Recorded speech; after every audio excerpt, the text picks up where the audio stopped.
What I want to talk about today is some tantric perspectives on relating from my upcoming book titled Tantric Relating.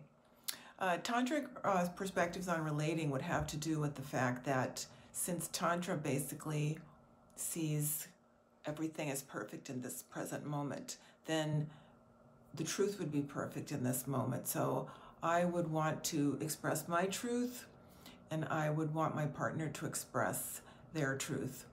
And this is quite antithetical to most relationships going on out there. I know, or relationships I was in the past, where you're hoping that everything's fine, so you're not communicating about everything. You don't want to hear about another person's upset. You're holding rein on yourself so that you don't say things you shouldn't, which in some cases is not a bad idea.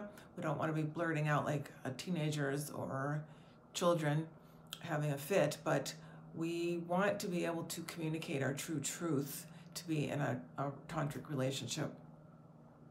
And this means having an agreement with a partner, which I'm going to get into more later, but having an agreement with your partner that this is what you both want. You both want to be able to live in an environment of trust, truth, respect, and to communicate openly what's going on for you. And it's very important now. Ground rules, but the basic fact, the basic thing we're trying to get across is that in Tantra, everything is divine. And so every feeling that we have and that we want to share with our partner would be divine as well, even if it's difficult. So I know in a lot of people who are working on themselves, a lot of New Age wisdom and so forth is about being positive all the time and taking it to a higher level. And this can create what we call spiritual bypassing, so that people aren't actually living their truth. People aren't saying if they're sad or resentful or jealous or upset about what was just said. And then resentment actually builds, and people are then surprised at the outcome of the relationship. So what we are advocating, what I'm advocating in this book is, as we go along, we keep the space clear. This keeps the energy clear.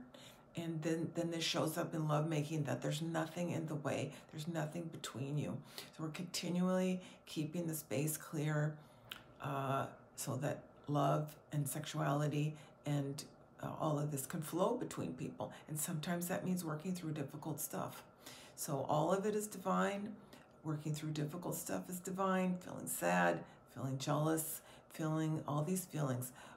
Acting on them in a bizarre way is not what we're talking about, although that can be divine too. But it's allowing the feelings to come up, expressing them in a way that is helpful to the two of you to create more trust, more love, and creating a relationship where all that passes between you is divine.